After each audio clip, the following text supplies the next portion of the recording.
Сильвестр Сталлоне. Дүние жүзінде аты аңызға айналған актерлердің бірі Сильвестр Сталлоне, оны танымайтын жан кемде кем.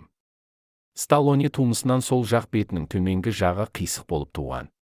Сол себепті сөйлегенде аузын қисайтып сөйлейтіні байқалады. Нью-Йоркке алғаш келген кезінде ол ондаған киностудияның табалдырығын тоздырғанымен, ешқайсысы оны қабылдамай, үмітін үстіріп қайтаратын. Ақшасы да таусылып, ауыр жағдайға тап болады. Қалтасында көк тиыны қалмаған кезде, ол ең жақсы көрген жалғыз итін, адал досын, амалсыздан бейтаныс адамға небәрі $25 сатады.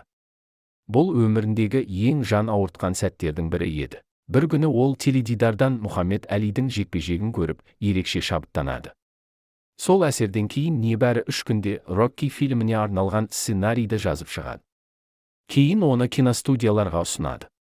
Продюсерлер сценарийді қатты ұнатып, оған $125,000 береді, бірақ басты рөлді басқа актер ойнауы тиіс деген шарт қояды. Сталлоне бұл ұсыныстан бас тартады. Кейін олар соманы $325,000 көтереді, бірақ шарт сол күйінде қалады. Ол тағы да келіспейді. Өз ойнамаса, сценарийді ешкімге бермейтінін айтады. Ақыры студия оның талабына келіседі, бірақ оған бар болғаны $35,000 төлейді. Сталлоне келіскеннен кейін, алған ақшасының $15,000 баяғы сатуға мәжбүр болған сүйікті итіне жұмсайды. Ол итін қайта сатып алады. Ең ғажабы, Рокки фильмінде көрінетін ит сол өзінің шын өмірдегі адал досы еді. Бұл фильм әлем бойынша керемет табысқа жетіп, $200 миллион астам қаржы жинады. Міне, өмірде қаншама атақты адамдар осылайша ауыр сынақтан өтеді.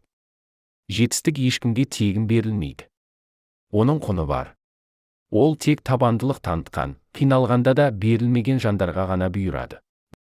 Өмірдің заңы мынадай, биігің өскен сайын, сынағың да күшейеді. Бірақ алға ұмтылған адам үшін еш кедергі мәңгі емес.